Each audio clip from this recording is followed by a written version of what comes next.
The blue chip ratio. Will this hold? It's what the whole country is waiting on pins and needles for every offseason. The psyche of the country is hanging in the balance of whether or not this streak will continue.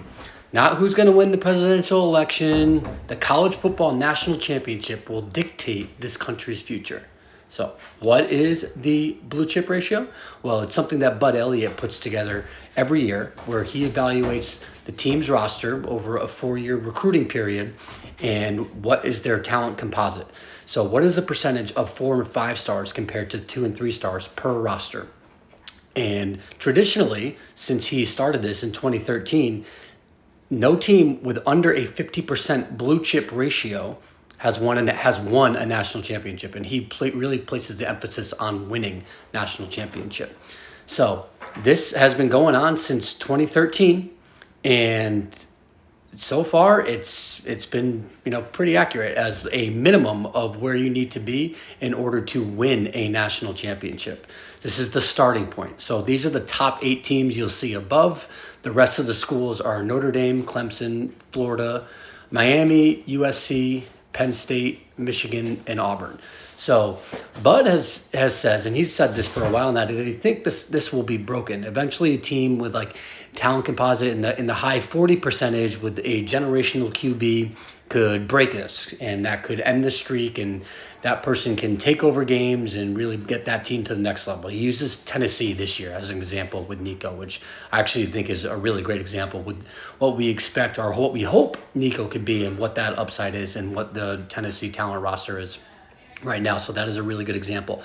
But he also spoke on Cover 3 about the opposite, about how actually with the expanded playoff, the 50% threshold may even increase to like 60 or 70 to win and really to win the national championship, because the amount of games that you'll have to go through with those top tier talent will now increase. So once you enter the playoffs, you'll have to play 3 or 4 more games against those top tier teams.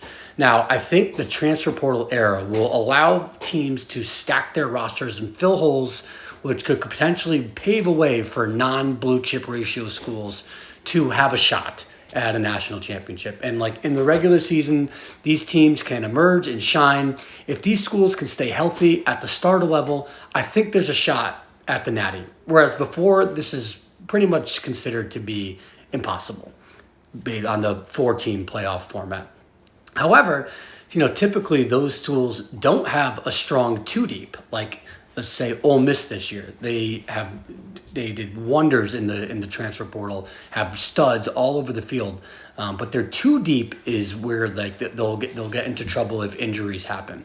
So that said, I think with the new playoff format having to go from 3 to 4 additional top tier talent teams, I think it'll actually boost the blue chip ratio percentage from 50% to even higher.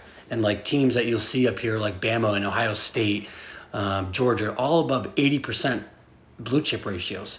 So it'll be tough to compete with those teams as you get that deep in the season and as injuries, come about.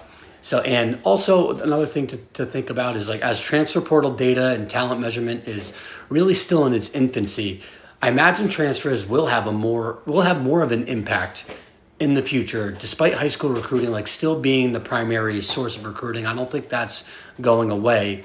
But my hunch is that the blue chip ratio percentage will likely increase from 50% to an even higher percent. To go through the playoffs, the gauntlet, and the transfers will likely be a larger role as time goes on. Once we learn more data, once we get more data from the transfers and what their contribution is and how we actually grade the transfers, and who and the teams that they're going to, I think that will help. I think that will increase the percentage. Follow Big Body Ball on all socials and check out the full video on the Big Body Ball CFB YouTube page.